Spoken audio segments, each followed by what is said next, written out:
Welcome back mga kaaldab. Ito na naman po ang inyong lingkod, si Mr. Destiny. At magbibigay po tayo ng pinakamagandang update po ngayon sa social media mga kaaldab. Nakakatuwa naman po dahil si Maine Polkerson ang bida na naman po sa social media. Di po ba? Halos palitan lang naman po talaga sila ni Alden Richards. Di po ba kung sino nga po ba yung nagtitrending, kung sino nga po ba ang pinag-uusapan. Gaya nga po ng mga pinapakita ko po sa inyo at pinapanood. Depende na lang po ito sa mga magre-react at magko-komento. Sabi ko nga po sa inyo dito po sa channel ni Mr. Destiny kung ano lang naman po ang latest, kung ano lang po ang trending, yun lang naman po yung ihahatid natin. Hindi po ba? Sa dami kasi ng mga bali-balita ngayon sa Instagram, sa Twitter, sa Facebook, di po ba mapapaisip ka naman. Basta ako mga kaaldab, kalmado lang, kampante lang. Di po ba? Tapos may mga bagay-bagay nga po na lagi ko naman pong pinapaliwanag sa inyo na kapag si Mengay po ang pinag-usapan, matik na yan. Di po ba? Kasama na nga po si Alden Richards. Kaya nga po yung iba nagtataka, bakit nga po ba si Maine Polkerson lagi at si Richard Polkerson ang laging BP Choice Village People Awards ang napipili. Sabi ko nga po sa inyo dito po kila Mengay at Tisoy, talagang sila po talaga yung pinakamahusay. Di po ba? TV Host of the Year si Mengay. Sa tingin nyo mga kaaldab kung bakit po marami naiinggit sa isang Maine Polkerson? Kung bakit po maraming nakakapansin kapag si Mengay kakaiba? Ito yung lagi kong pinapaliwanag na bitin, kumbaga, yung tipong napapaisip po sila. Yung tipong, kumbaga, alam nyo na mga kaaldab, ang ibig kong sabihin o yung pinupunto natin, medyo mahirap, di po ba? Mahirap sabihin, mahirap ipaliwanag, lalo na po ngayon na walang update si Maine. Walang ganap si Alden at 10-year anniversary ng Conchas. Di po ba? Hindi, sinasabi ko lang po ito mga kaaldab para po sa mga taong dumadaan at bumibisita po sa channel ni Mr. Destiny. Bakit nga po ba lagi nangangamayagpag ang aldab at laging nagtitrending ang pag-boycott ng GMA Kapuso at ng 8 Bulaga? Di po ba? Hindi, para lang klaro. Ganito po talaga mga kaaldab, kaya nga po sila galit eh. Kaya nga sila sobrang affected sa mga ina-update natin. Lalo na nga po sa mga taong dumadaan at bumibisita sa channel ni Mr. Destiny. Guilty po sila kasi nga po lagi nating kinokonek si Mengay at si Alden. Wala naman pong ganap eh. Di po ba? Gaya nga po sabi ko sa inyo kahapon trending si Maine. Ngayon trending si Alden. Maya-maya naman po trending na naman si Maine Polkerson. Real talk yan mga kaaldab. Sinasabi ko lang po yung totoo. O na ibig kong sabihin na pipredict ko na nga po ang mangyayari at magaganap maya-maya lang. Di po ba? Kasi ano lang rotation na lang po eh. Di po ba? Kung sa tingin nyo, alam ninyo, yun lagi kong pinupunto. Yun yung lagi kong sinasabi.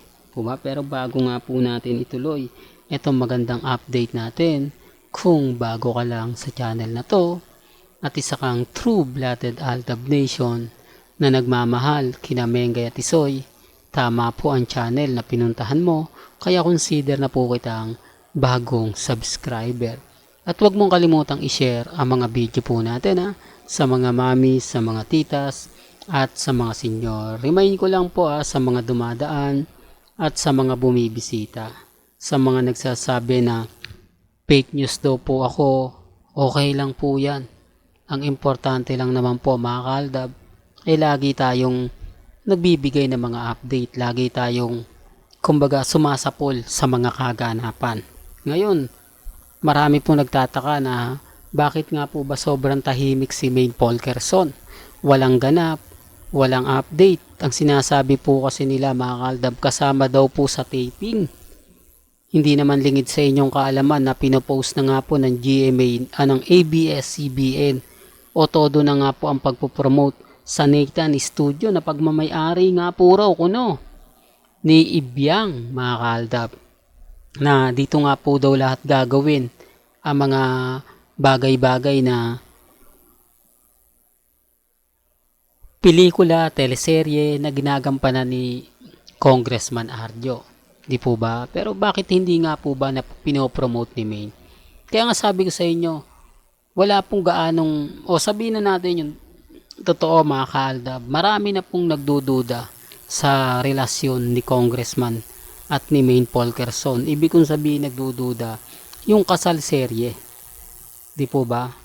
Yung kasal serye po yung tinutumbok natin. Kasal serye na mapapaisip naman po sila. Di po ba? Sinasabi ko lang po mga kaaldab sa mga bitter, sa mga inis na inis sa channel ni Mr. Destiny, yung tipong wala namang ebidensya at resibo eh. Gaya na sinasabi ko, matatalino naman po yung mga nanonood, di po ba? Dahil hinahanapan tayo ng ebidensya at resibo, gaya nga po ngayon, di po ba? Maglabas daw tayo ng ebidensya at resibo na ganto ganyan. Alam nyo, sa totoo lang, sila nga po hindi makakuha ng ebidensya na magpapatunay na sa taping nga po raw si Mengay kasama si Congressman. Di po ba? Hindi nga po masilip man lang yung mga nangyayari at nagaganap. Kaya nga po kapag binabanggit ko yung mga nangyayari at nagaganap kay mga Salvador at kay Rambo, galit sila. Di po ba? Inis sila kasi nga po si Rambo masipag mag-update, masipag hatid sundo kay mga Salvador na hindi naman po talaga nakitaan. Real talk to, na hindi naman po talaga nakitaan kay Congressman Arjo para kay Mengay. Di po ba? Guilty lang sa akin ng mga army at mga main fanatics eh. Inis lang sila. Kita nyo naman po yung mga komento. Di po ba? Kahit hindi ako nagbibigay ng throwback, basta kapag na pinag-uusapan, sasabihin agad nila, naku, sino ba yung nagbabalita? Si Mr. Destiny. Bitter na bitter yan sa army bitter na bitter yan sa relasyon nila Mengay at ni Congressman. Di po ba? Paano magiging bitter wala naman po talaga silang update. Tayo naman po yung maraming ganap. Ayaw lang po nila kasi tayo tuloy-tuloy. Tayo walang tigil sa pagbibigay ng mga ganyang update. Lalo na nga po ngayon na kung saan nga po si Richard at si Maine Polkerson nagse-celebrate nga po ng 10 years anniversary. Di po ba? Hindi natin namalayan. 10 years na po pala. Well, hanggang dito na lang po ang ating latest updates. Kaya kung gusto nyo pa po ng pinaka-latest at mga sariwang update, abay lagi lang po kayong tututok dito po sa channel ni Mr. Destiny para updated po kayo sa mga latest at sa mga bagong video po na ilalabas po natin maya-maya lang. Hanggang sa muli, salamat po sa panonood at pakikinig.